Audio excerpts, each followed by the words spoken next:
Saya lanjutkan ya. Tadi gimana? Siapa tadi?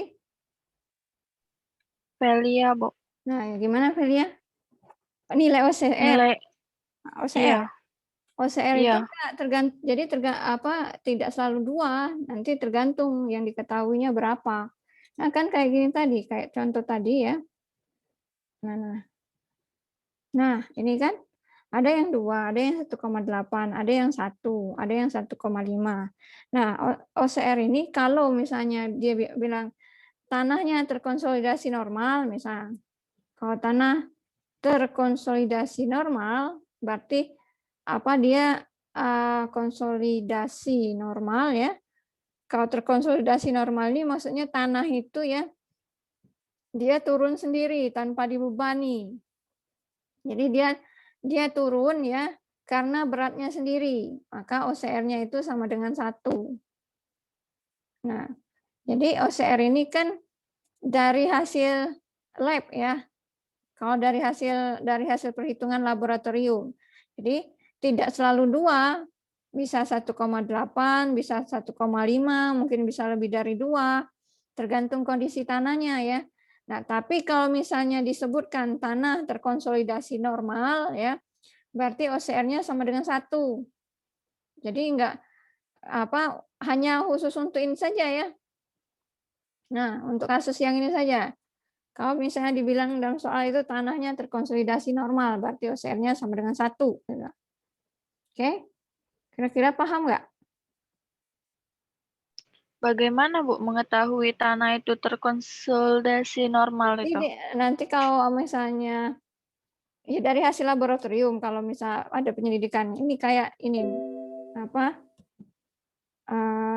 materi sebelumnya itu ya, materi minggu kemarin itu kan ada mengenai tegangan prakonsolidasi ya.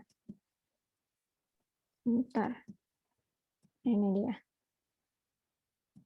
Nah, jadi dari hasil laboratorium. Jadi kalau misalnya misalnya kasus saja ya atau contoh soal, biasanya dikasih tahunya di soal itu tanah kondisi tanah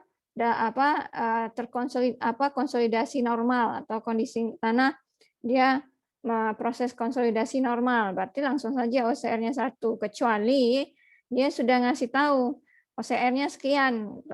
Kayak yang contoh soal tadi. Nah, nilai OCR-nya dapatnya dari mana? Ini dapatnya dari sini.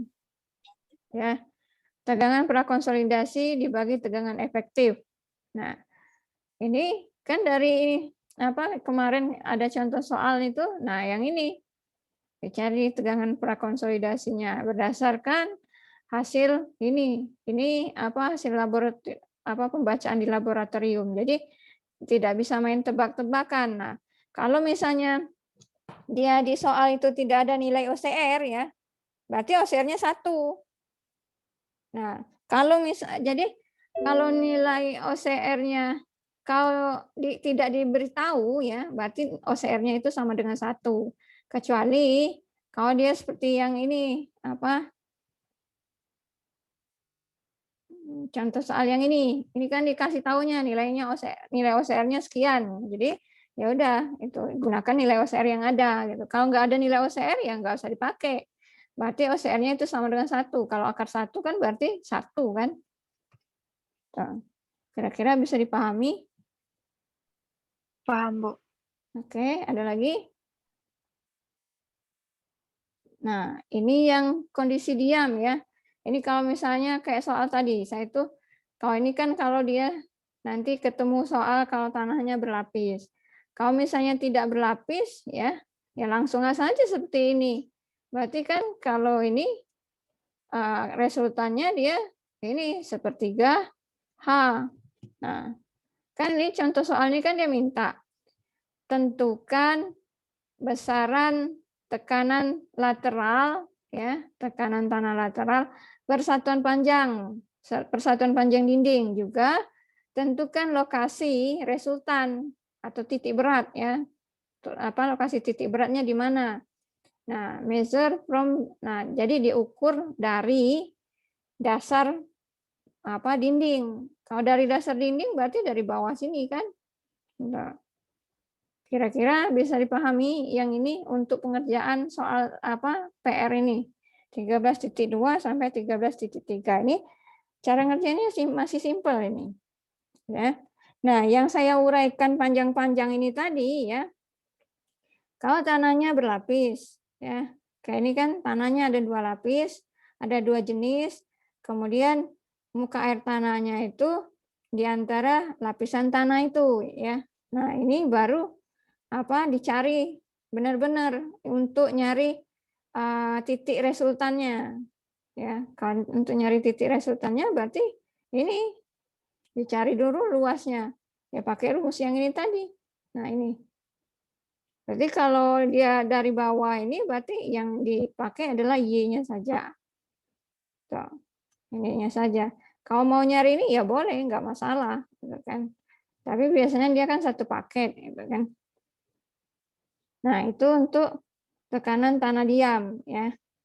Tekanan tanah diam.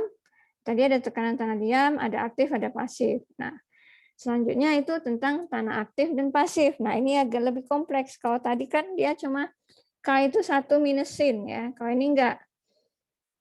KA ini koefisien aktif ya. KP itu koefisien pasif. Nah, jadi tekanan tanah aktif dan pasif. Tanah aktif itu ya tekanan yang berusaha untuk mendorong dinding penahan tersebut untuk bergerak ke depan. Nah, jadi kalau aktif ini tanahnya yang bergerak mendorong dinding. Nah, kalau yang pasif ya tekanan yang berusaha mengimbangi atau menahan tekanan tanah aktif. Nah, itu. Jadi kalau misalnya yang pasif ini dindingnya yang bergerak, kebalikan dari yang aktif tadi. Kalau aktif tadi ya tanah berusaha mendorong dinding penahan tersebut untuk bergerak ke depan. Nah, ini dia KA 1 minus sin per 1 plus sin, KP 1 plus sin per 1 minus sin, atau KP ini ya sama dengan 1 per KA. Tuh. Nah, terus ini ada P kecil. A, P kecil P. Ini tekanan tanah aktif, tekanan tanah pasif. Dapatnya dari mana? Dapatnya dari diagram. Jadi begini. Ntar dulu. Saya jelaskan kenapa dia KA gamma dikali Z.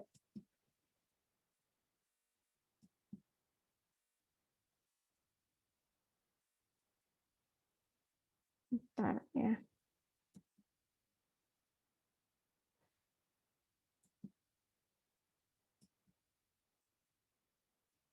Nah, ini dari sini.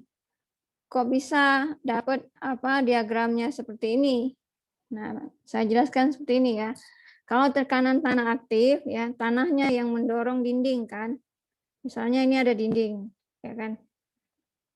Nah, dia menahan tanah di belakangnya ini, ya kan? Nah, tanah ini dia mendorong dinding. Biasanya kan yang bergerak duluan itu kalau runtuh atau longsor itu bagian atas, ya kan? Bagian atas dulu yang bergerak kan.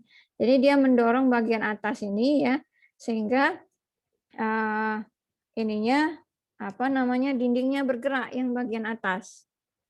Jadinya bentuknya seperti ini. Nah,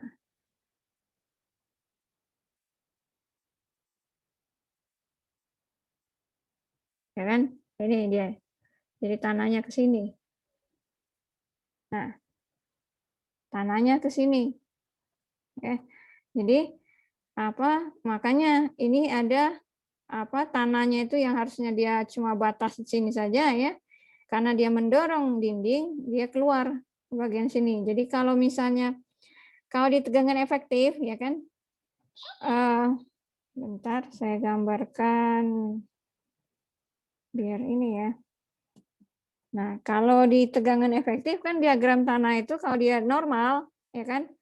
Normalnya kan seperti ini. Segitiga saja kan dari atas. Oh, enggak kelihatan ya. Bentar saya gambar jadi biar paham. Kenapa itu? Jadi nanti soalnya nanti pengaruhnya ini. Kenapa saya harus dijelaskan? Karena nanti pengaruhnya ke gaya dorongnya. Ya, gaya dorong itulah yang digunakan untuk menentukan penulangan. Ya, jadi kan kalau dia normal ya, kan diagramnya itu segitiga seperti ini, ya kan? Ini dianggap di sini adalah dindingnya. Nah, ketika tanahnya bergerak ya, otomatis dinding ini dia bergerak, ya kan? Kalau misalnya berarti ini dinding kan? Ini dinding, diagram tanah, ini bergerak ke sini. Ujungnya bergerak sini, ya.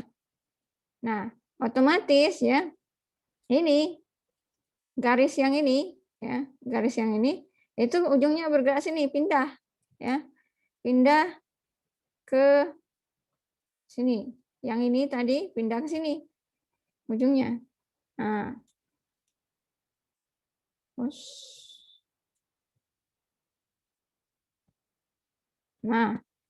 ya.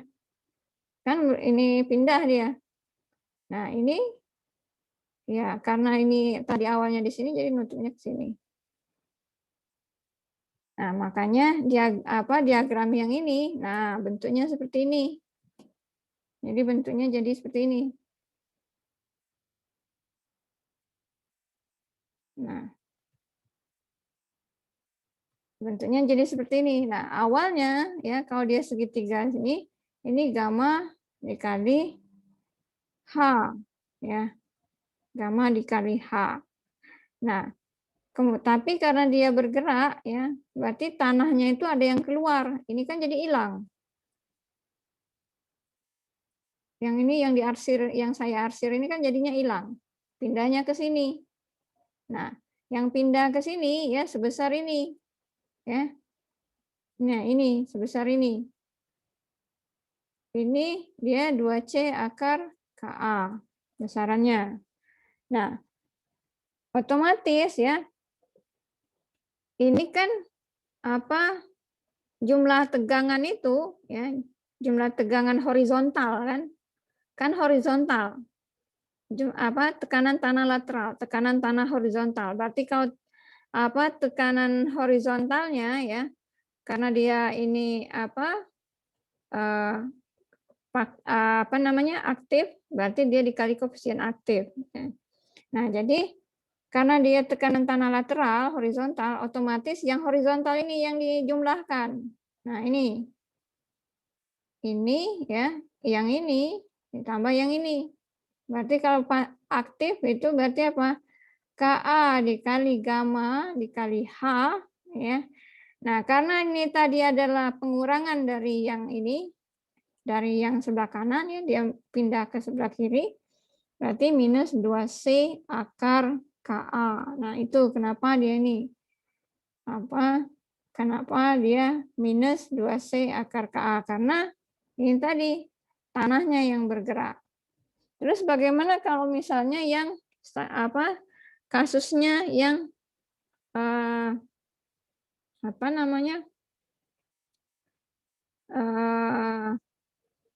pasif ya.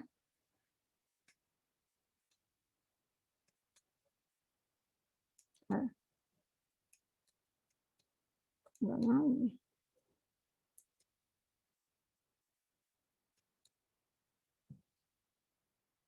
Saya hapus dulu.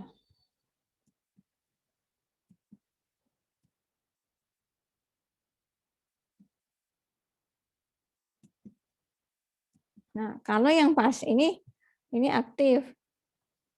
Kalau yang pasif itu ya, ini ada dinding, ya kan? Ini ada dinding, ya. Dinding ini ya, dia untuk mengimbangi mengimbangi tanah tadi ya. Ini tanah, ya kan? Nah, ada tanah dikit di sini. Ini yang pasif, ya. Tadinya dia bentuknya seperti ini, ya. Karena ini ya ada jadi dinding ini juga selain menahan yang sebelah kanan ini dia juga menahan sebelah kiri. Nah, jadi yang sebelah kiri ini ada tambahan, ya, tambahan gaya dorong, ya. Gaya dorong dari sebelah kiri. Jadi kalau tambahan gaya dorong dari sebelah kiri bentuknya jadi seperti ini. Ada tambahan. Nah, ini sebesar 2C, ya kan? Kalau ini ngurang, ini nambah, ya. Karena tambahannya dari mana? Dari sini, dari sebelah kiri ini. Kiri ini mendorong dinding ini ke kanan, kan? Sehingga ini tidak bergerak.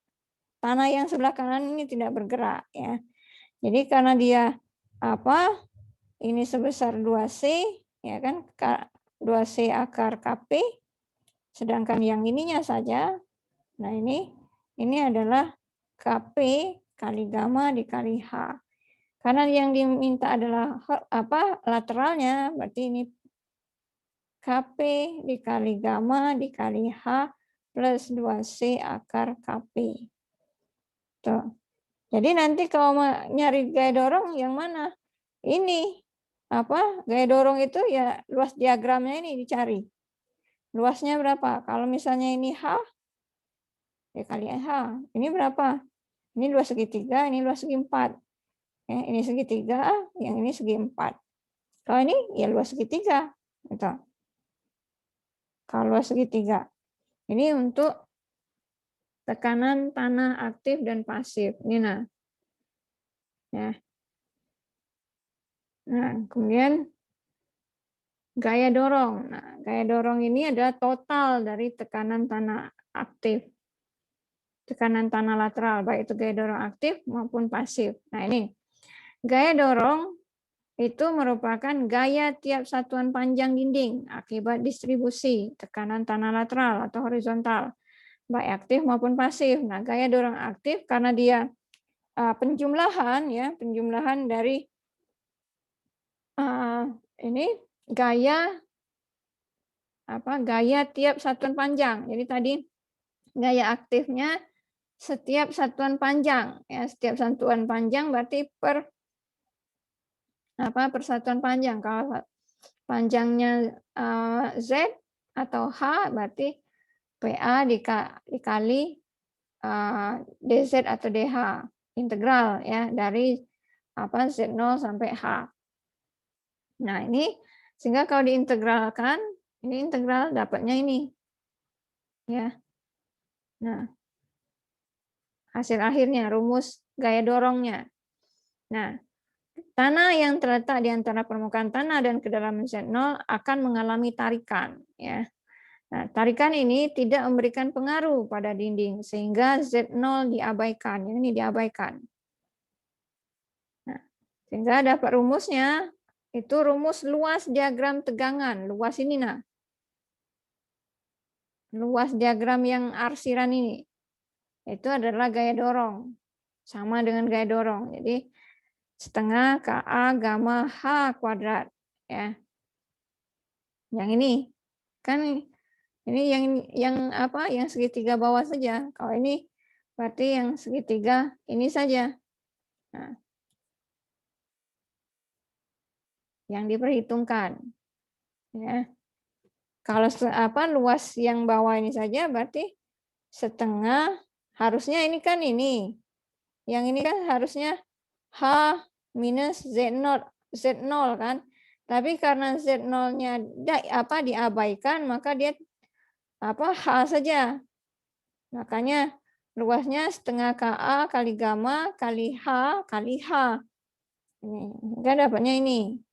Nah, ini kalau misalnya dia satu lapis saja. Kalau dia dua atau 3 lapis nanti beda lagi pengerjaannya. Nah, ini gaya dorong pasif. Gaya dorong pasif itu berarti jumlah luas diagram ini, luas 1 ditambah luas 2. Ini.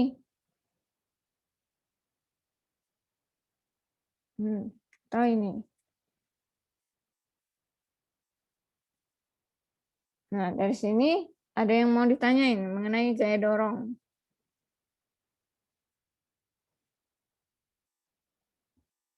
Ini gaya dorong. Ya. Contohnya ini biar lebih ini. Nah, hitung gaya dorong aktif total pada dinding vertikal setinggi 5 meter yang menahan pasir dengan berat isi 17 kilonewton per meter kubik, sudut gesernya 35, permukaan pasir horizontal dan muka air tanah berada di bawah dasar dinding. Nah, tentukan gaya dorong pada dinding jika muka air tanah naik hingga ketinggian 2 meter di bawah permukaan pasir, berat isi jenuh pasir sama dengan 20 kilonewton per meter kubik. Karena dia pasir ya, ini pasir, maka C-nya sama dengan 0. Ya, pasir itu C-nya sama dengan 0. Kalau hanya pasir saja. Nah, ini. Jadi kan soalnya ini. Hanya 5 meter. Kemudian berat isinya 17 ya, kilonewton per meter kubik. Sudut geser 35. Nah, ini. Ya kan? Dicari dulu KA-nya. Dapatnya 0,27. Kemudian apa? Kan diagram tanah itu kan segitiga kan? Berarti luas segitiga KA kali gamma kali H. Dapatnya kalau luas segitiga berarti ini kan, ini alas. Nah, ini tinggi. Setengah alas kali tinggi. Ya, setengah alas kali tinggi. Jadi setengah kali KA kali gamma kali H, tingginya kali H. Jadi setengah KA kali gamma H kuadrat ini. Tuh. Kenapa enggak pakai C? Ya karena C-nya 0. Jadi dapatnya 57,5 kilonewton per meter kubik. Kalau muka air tanahnya di bawah. Tuh. Kalau yang kedua, nah kalau muka air tanahnya itu berada di 2 meter di bawah permukaan tanah. Ini ya. Jadi bagaimana nyarinya? Nah ini sama digambar dulu ya, digambar segitiga sampai ke bawah. Terus dibagi-bagi 1, 2, 3. Ini kan seharusnya lapisannya ini, ya kan? Tapi karena dia bentuknya trapesium, jadi dijadiin segi 4 dan segitiga. Ditambah air hidrostatik. Ya. Nah, jadi apa namanya? Kan gaya dorong. Nih luas yang satu. Ya. Luas satu ini kan kalau segitiga itu kan ini ya. Ya di bawah sini. KA kali gamma H kan alas tuh. Nah, sama nih KA kali gamma H1. Ya. Jadi luasnya segini. Yang dua, nah lihat 2. KA kali gamma H1 kali H2. Kenapa? Kok kayak gini enggak pakai setengah? Ya karena 2 itu adalah persegi 4. Persegi 4 itu kan panjang kali lebar. Panjangnya mana? Yang ini kan. Ini sebesar apa? Ya ini. KA kali gamma H1. Lebarnya mana? Ini H2. Maka KA gamma H1 kali H2. Nah, ini yang 2. Yang 3 ini apa? Segitiga. Ya. Kalau ini KA gamma H1, yang ini KA gamma H2, tapi gamanya aksen. Kenapa pakai aksen? Karena di bawah muka air tanah. Nah, sehingga setengah kali alas kali tinggi. Setengah kali KA gamma aksen H2, tingginya H2. Ini yang ketiga. Yang keempat, ini hidrostatik. Kalau hidrostatik, dia tidak pakai koefisien aktif atau koefisien pasif ya, karena dia air. Yang pakai aktif dan pasif itu hanya tanah saja. Jadi yang pakai koefisien diam, koefisien aktif, koefisien pasif itu hanya tanah saja. Kalau air dia nggak menggunakan koefisien. Jadi dia hanya gamma W dikali H. Hanya karena dia setinggi H2 yang dikali H2. Berarti luasnya setengah kali alas kali tinggi. Setengah kali gamma kali H2 dikali H2. Inilah. Nah, kemudian gaya dorongnya jadi total. Nah, dapatnya 93,3 kilonewton per meter kubik. Ini kalau yang apa namanya 2 lapis. Kalau ada nilai C gimana? Kalau ada nilai C, Sama aja kalau ada nilai C. Misalnya seperti ini. Nah, kalau ada nilai C,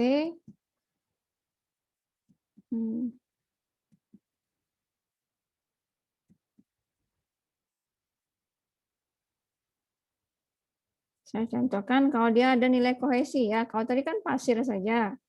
Kalau dia bukan pasir gimana? Kan? Misal ada sama tadi dia 2 lapis, ya kan? Tapi lapis pertama ini berapa tadi? 2 meter, 3 meter. Ini ada nilai C. C-nya misalnya 15 kilonewton per meter kuadrat. Gamanya ya, gamanya 18 kilonewton per meter kubik. Ini ada muka air tanah. Sudut geser ini 35 derajat. Ya. Kemudian yang lapis kedua, ini lapis kedua. Ini ada C, C-nya 17 kilonewton per meter kuadrat. Gamanya ya, gamma itu 23, 5 menit lagi. Nanti 5 menit lagi ganti ini ya. Ganti apa namanya? Ganti link. Nanti langsung masuk ke link berikutnya. Ini gamma sat ya, gamma sat 23 kilonewton per meter kubik. Sudut geser 30, misalnya 30 derajat. Nah, diminta gaya dorong total. Gaya dorong total aktif. Ya. Nah, langkah pertama itu berarti kita nyari KA. Ya kan? KA 1. 1 minus sin 35 per 1 plus sin 35. Tadi berapa? 0,27. Ya kan? 0,27. Terus yang KA2 itu berarti 1 minus sin 30 per 1 plus sin 30. Berarti ini berapa? Setengah dibagi 3/2. Berarti sepertiga ya, 0,33. Nah, sudah dapat ini. Nah, KA-nya. Nah, sekarang untuk nyari gaya dorong ini kan pakai diagram. Luas diagram gaya. Ini kita gambarkan. Ini tadi, nah, ini kan, ini tanahnya saja, ini tanah, ya. Kemudian yang ini air. Nah, ini air, ya hidrostatik. Kita gambarkan ini. Ini 1, ini 2, ini 3, kemudian ini 4. Ya kan? Yang 1, ya 1 ini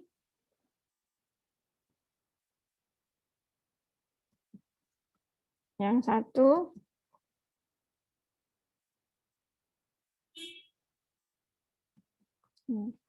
ini ya. Tadi kan dia KA kali gamma kali H saja kan. Nah, karena dia ada C, maka di sini KA1 kali gamma 1 apa C ya. C lagi Z, H1 boleh. Minus 2C1 akar KA1. Ya. Ini yang kedua yang ini ya. Yang ini saja. Ini KA2 ya. Gamma 2 aksen kali H2 minus 2C2 akar KA2. Kan? Nah, kalau yang ini cuma gamma W dikali H2 saja. Ya kan? Nah, sekarang cari luasnya. Luas 1. Lalu kalau linknya nanti nutup, kalian langsung pindah ya. Nah, 10 menit lagi. Aduh. Nah. Ini saya luas yang pertama dulu.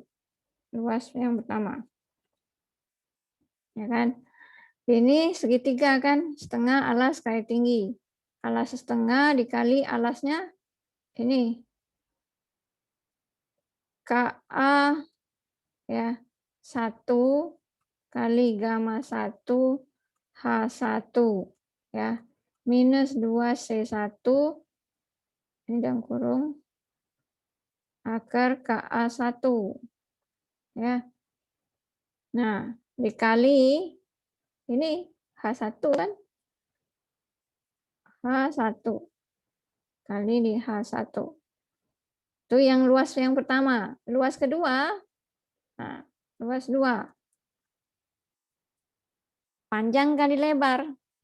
Panjangnya mana? KA1 ini.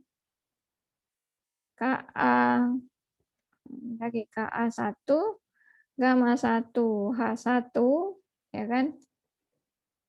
Dikurang 2C1 akar KA1 kan? Dikali H2 luas 3. Nah, luas 3 setengah nanti dulu. Setengah kali ini yang bawah ini ya. KA2 dikali gamma 2 aksen ya kan? Dikali H2 minus 2C2 akar KA2 ya. Dikali H2. Luas 4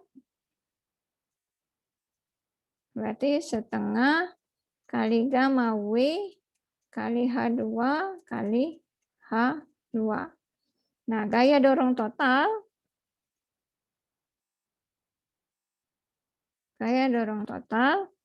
ya ini. Nah, dijumlahkan semuanya. Itu kalau dia hanya 2 lapis saja. Kalau dia ada nilai C ya. Kalau dia ada nilai C. Jadi tetap ini. Kalau dia 3 lapis. Nah, ini kah? Biasanya kalau apa? Ini kan tanah itu kan kalau misalnya apalagi kalau misalnya yang dia tahan itu lebih dari 5 meter ya. Dinding tanahnya lebih dari 5 meter. Nah, biasanya kayak gini. Misalnya ada 3 lapis. Kenapa saya jabarkan ya? Ya, karena apa? Kalau misalnya nanti ada kasus dalam perancangan nggak kaget. Nah, ini ya. Ini misal ini ada C1. Nah, yang ini ya. Tadi PRT 3 soal ya. Nah, ini coba kalian selesaikan. Ini kan sudah ada nih. Tinggal masukinnya aja. Luas 1, luas 2 sampai 4 ini gimana caranya? Nah, terus nyari Y-nya ya. Y rata-ratanya ya ini pakai yang rumus titik berat. Jadi apa ini PR apa yang soal berarti tadi soal 3 soal, tadi soal yang 4. Nah, ini kalau ini ya. Ini bukan PR ini ya. Ini aja. Apa kasus saja C1, dia punya C1, dia punya gamma 1, dia punya apa sudut geser 1. Ya kan? Kalau misalnya ini Z1, Z2, Z3 atau H1, H2, H3. Ini muka air tanahnya di sini. Kemudian ada C2, ada gamma 2, ada sudut geser 2. Ada ini SAT ya, SAT 2. C3, gamma SAT 3, ada sudut geser 3. Nah, gaya dorong total itu yang diminta. Nah, Kalau pasif ini kan aktif ya. Kalau pasif sama aja. Sama dia dibikin ini, cuma bedanya Ka itu diganti Kp, minus 2C itu jadi tambah plus 2C. Sama saja.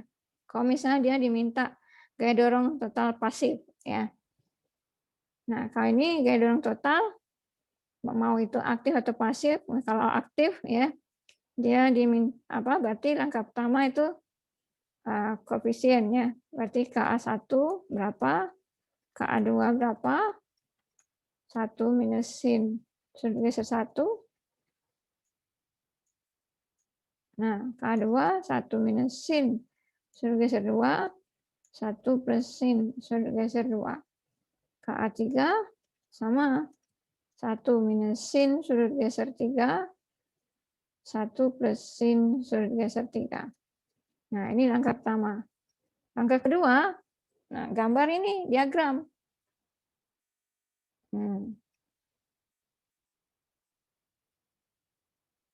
Ya kan? Gambar 3. Nah, ini dia.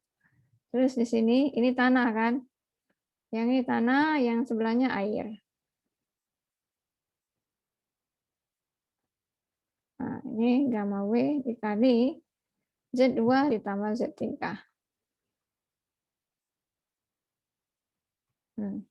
Dasarnya saja. Ini, nah, jadinya sama. Jadi kayak gini. Yang ini berarti apa? Ini adalah Ka1 gamma 1 Z1 minus 2C1 akar Ka1. Yang ini ya. Ini berarti Ka2 gamma 2 aksen kali Z2 minus 2C2 akar Ka2. Ya kan? Yang ini, nah ini adalah Ka3 kali gamma 3 aksen kali Z3 minus 2C3 akar Ka3. Nah ini, kemudian cari luas.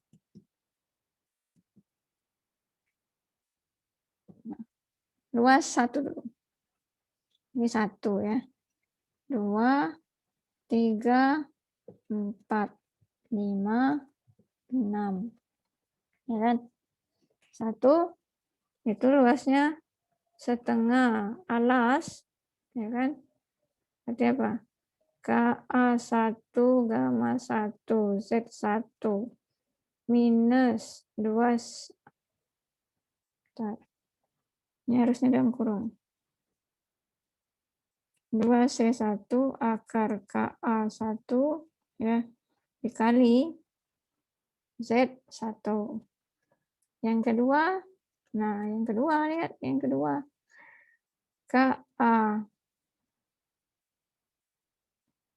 Ka1 kali gamma 1 Z1 minus 2C1 akar Ka1 kali Z2. Yang ketiga, setengah ya Ka2 gamma 2 aksen kali Z2 ya dikurang 2C2 akar Ka2 ya dikali Z2. Nah, ini ada gamma 2 aksen, gamma 3 aksen. Kalau gamma 2 aksen itu berarti gamma SAT2 dikurang gamma W. Gamma 3 aksen berarti gamma SAT3 dikurang gamma W. Ya. Nih, kalau bingung nyarinya dari mana? Gamma W berapa? Nih, gamma W 9,8 kilonewton per meter kubik. Nah, ini yang ketiga. Yang keempat,